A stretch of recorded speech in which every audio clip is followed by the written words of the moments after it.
we have discussed 5 psychology truths about love that hurt to accept. So watch this video is for you. Sometimes, the hardest part of love isn't losing someone. It's realizing that you were holding on to something that was already disappearing. You keep checking your phone. You replay old conversations. You remember the way they used to look at you. And somewhere in your mind, you keep asking the same question. What happened to us? Maybe nothing dramatic happened. No huge argument, no betrayal, no single moment where everything suddenly ended.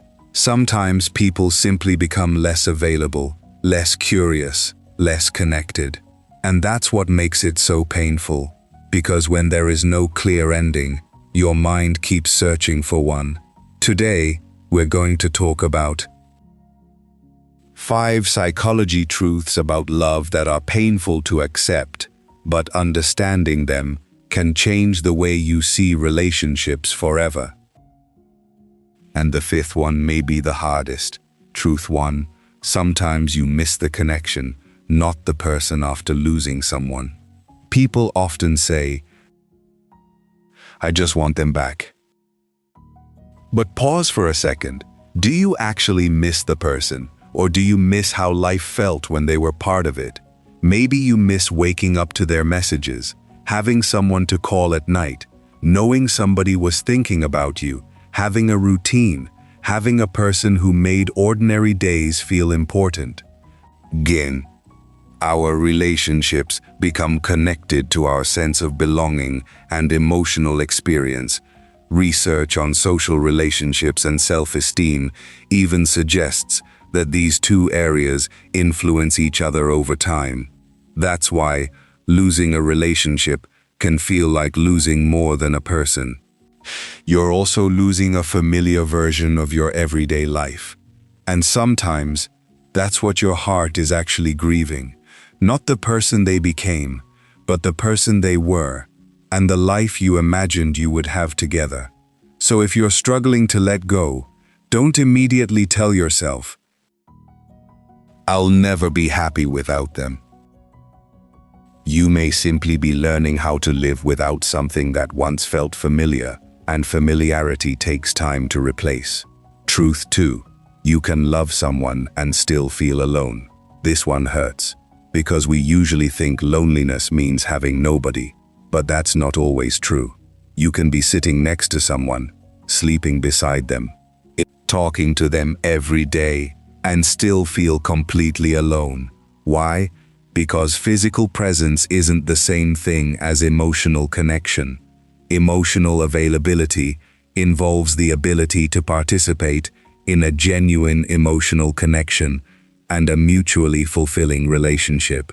Think about the difference. You tell someone, I've had a really difficult day, and they barely look up from their phone. You tell them you're worried, they change the subject. You try to explain how you feel, and somehow the conversation becomes about them. Eventually, you stop talking, not because you have nothing to say, but because you've learned that saying it doesn't change anything. And that's a very quiet kind of heartbreak. Sometimes the saddest sentence in a relationship isn't, I don't love you anymore. It's, I don't feel understood anymore. Truth 3, the more you depend on someone for your self-worth, the more their behavior can control your emotions. Imagine your entire mood depends on one person's attention. If they text, you're happy. If they don't, you're anxious. If they compliment you, you feel valuable. If they criticize you, you suddenly question yourself. That's a dangerous emotional position to live in. Research has found that people's self-worth can become tied to specific relationships, and experiences involving acceptance or rejection from an important person can affect feelings of self-worth and closeness. This doesn't mean caring about someone is unhealthy. It means there's a difference between, I love having you in my life, and I don't know who I am without you. The first is connection. The second can become emotional dependence. And when your identity becomes completely attached to another person, their smallest actions can feel enormous. A delayed message feels like rejection. A disagreement feels like abandonment. Their attention feels like proof that you're worthy. But your worth existed before they entered your life, and it will still exist if they eventually leave. Truth 4. Sometimes people don't need you to fix their pain. This is something many people learn too late. When someone you love is struggling, your first instinct may be to solve everything. You give advice. You explain what they should do. You tell them how to fix the situation. But sometimes, they aren't asking for a solution. They're asking to feel less alone. Research on emotional disclosure and trust shows that people are more willing to reveal vulnerable emotions when they trust that the other person cares and will respond positively. So imagine your partner says, "I'm scared about what happens next." You could immediately say, "Don't worry, here's what you need to do." Or you could say, "I understand why you're scared. I'm here." That second response may sound simple, but sometimes simple is exactly what someone needs. You don't always have to remove someone's pain. Sometimes you just need to sit beside them while they carry it, because being heard can create a kind of connection that advice alone cannot. Truth 5. Sometimes the relationship you want is not the relationship you actually have. This may be the hardest truth, because sometimes you're not in love with the relationship anymore. You're in love with its potential. You remember the good days, the first conversations, the promises, the moments when everything felt effortless, and you keep thinking, maybe they'll become that person again.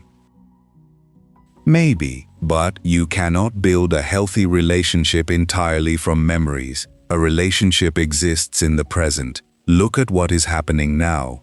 Do you feel respected? Do you feel heard? Do you feel emotionally safe? Do both people make an effort? Because love isn't only about what someone once gave you. It's also about what exists between you today. And this is where many people get stuck. They don't want to let go of the person. But sometimes, they're really afraid of letting go of the future they imagined. The wedding, the home, the family, the years together. The version of themselves they thought they would become. And grieving an imagined future can be just as emotionally difficult as grieving the past. But accepting reality doesn't mean your love was meaningless. It means you're finally allowing reality to be more important than hope. Final message. So let's go back to the 5 truths. You may miss the connection more than the person. You can love someone and still feel alone. Your self-worth should never depend entirely on another person's attention. Sometimes people need understanding more than solutions. And sometimes, the relationship you want isn't the relationship you actually have. None of these truths mean you should give up on love. Quite the opposite. They can help you build a healthier version of it. A relationship where 2 people choose each other without losing themselves. Where you can say, "I love you," without meaning, "I need you to make me feel worthy." Where you can support someone without becoming responsible for their entire happiness, and where letting go, when necessary, isn't viewed as failure.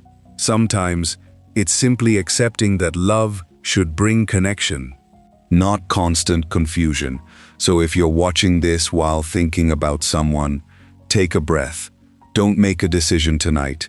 Don't send the message you might regret tomorrow. Just ask yourself one honest question. Do I miss this person? Or do I miss how I felt when they loved me? Sometimes, that question tells you everything. And remember, the healthiest love doesn't ask you to lose yourself to keep someone else. It gives you a place where you can finally be yourself. If you found something meaningful in this video, subscribe to Mind Decoded. For more psychology, relationships, human behavior, and emotional intelligence. Until next time, take care of your mind.